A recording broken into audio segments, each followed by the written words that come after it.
What's up again, guys? Yo. Oh crap. Sorry. Wrong title screen. Ha ha ha. Yeah. Agathions are, in a way, kinda like Pokemon. Well, being another growth system that provides stats and other effects, of course, this is a welcome addition to the game. However, they don't involve themselves in combat. So, basically the only reason they take up screen space, though small, is just for show.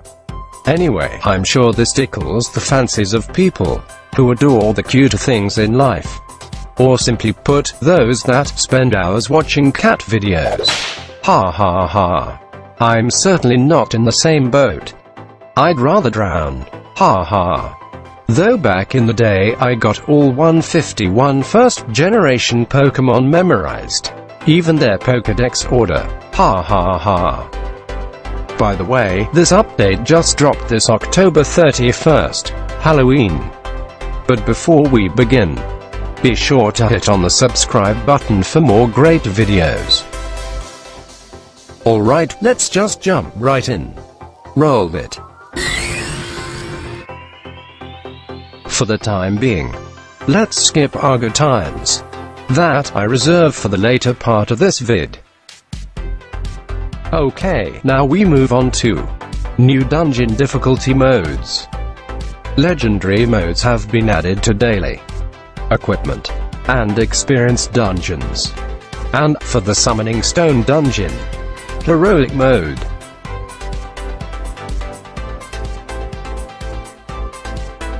Next is arena duel changes. Instead of 5, now there are only 3 free entries. And also, instead of 5 recharges, you only get 2. Thus, potentially, you can only duel a total of 5 times daily.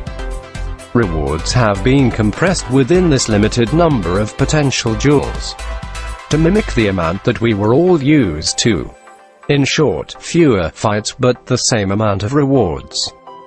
To lessen our daily burdens, that was the devs' reason in making this improvement. However, somehow I have doubts on whether you can in fact consider this as an improvement. How about those who are actually pushing trophies/rank? Do fewer fights mean fewer chances to rank up as well?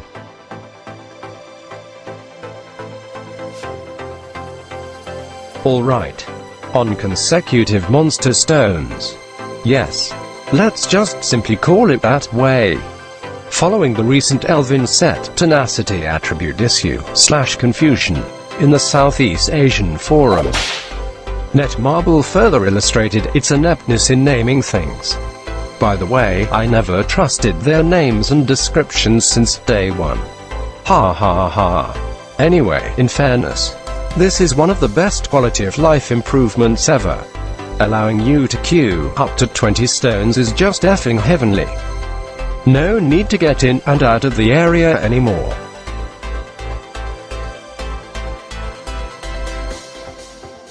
Now, we move on to improved clan leader management. This is another heaven sent. But I'm not gonna go further into this system because only leaders like me have access to it.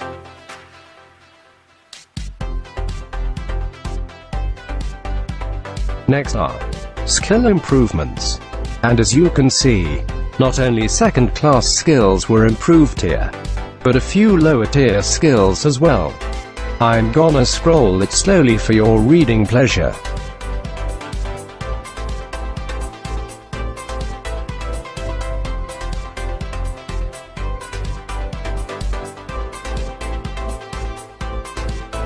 Alright. On additional Clan Academy content. This alternative social platform is now becoming more of a real clan. By the way, as I've mentioned before, if you have nothing else to do, or you don't have a life, which potentially allows you to follow, on the dot, this clan's schedule, joining it is a clever decision. Okay, let's do a mid-roll. A cutscene from the main questline. Ha ha ha. Rest in peace.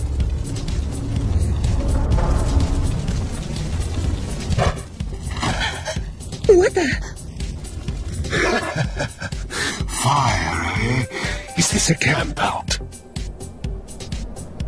You bastard! Shut your mouth! You ruined everything.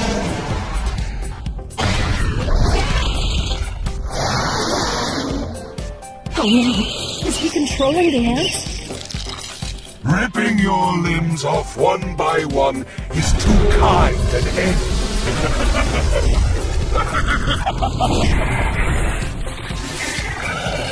I'll shred you into tiny little pieces.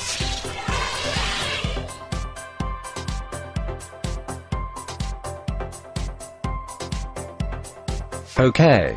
Now we move on to hairstyles. Again, Netmarble with the terrible terminology. After weapon costumes. Now this. You got it right the first time. Why not stick to that? Ha ha ha. Anyway, hairstyles have been simply moved into the costume panel. And by the way, you can still visit Katrina the NPC in Magneton. She didn't get fired. Alright. Since we're on the subject of cosmetics, let me showcase them all.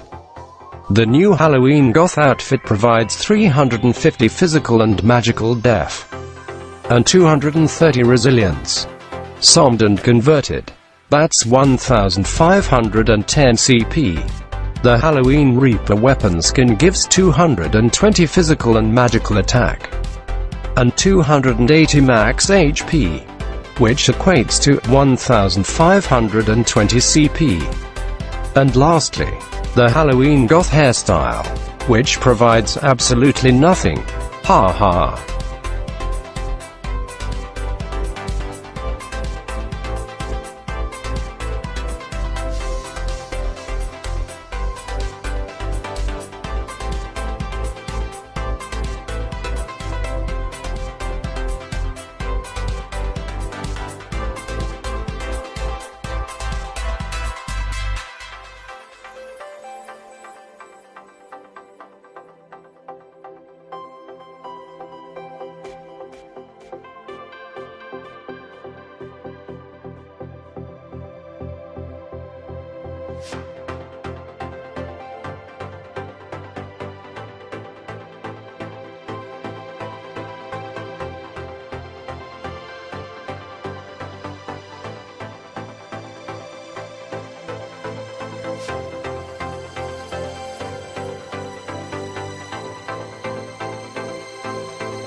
Next is the new group chat. Though I'm not talkative, this is another good QOL improvement. And especially useful when you want to filter out people you don't like in your clan or alliance. Ha ha ha.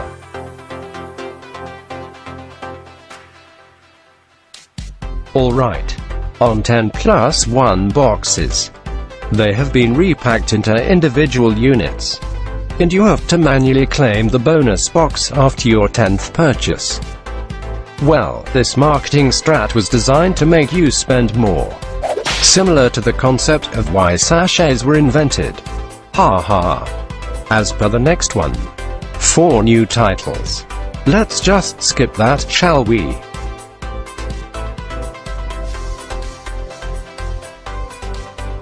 Now, we move on to others, which are usually yada yada. But, in this case, there are a few notable changes, and I'm gonna simply enumerate them all. So, hold tight, because this bot voice is about to get full-on robotic on you. Ha ha ha. 1.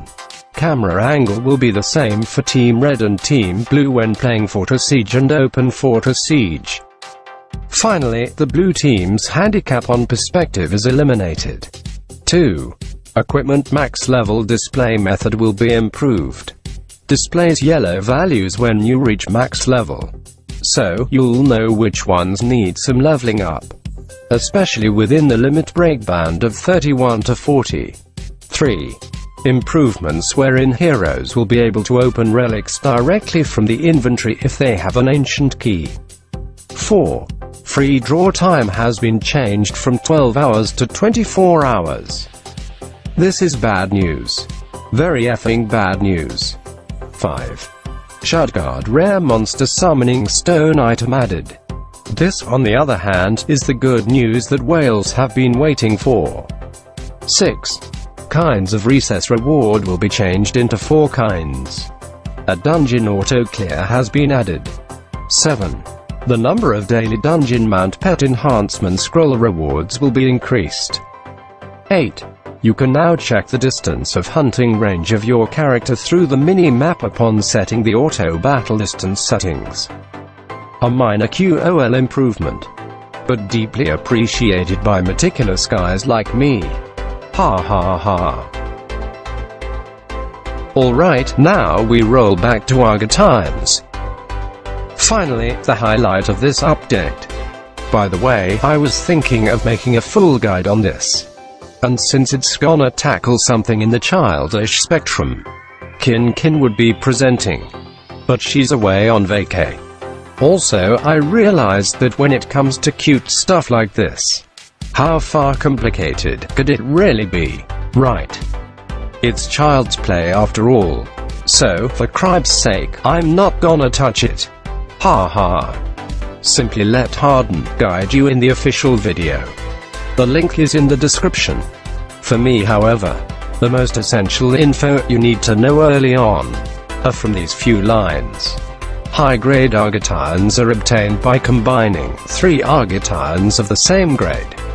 And rare SR Agathions are obtainable by chance, through combining 3 SR Agathions. That's it. Worry about other info later. Anyway, Agathions are talkative. They alert you when you're low on HP or MP. Tell you their thoughts. Or if they're hungry. Or is about to crap on your shoulder. Ha ha ha. And that's all there is for now. Thanks for watching. Also, check out other videos from Sabbath Clan Philippines and subscribe. Enjoy the new contents. And happy Halloween. Peace out yo.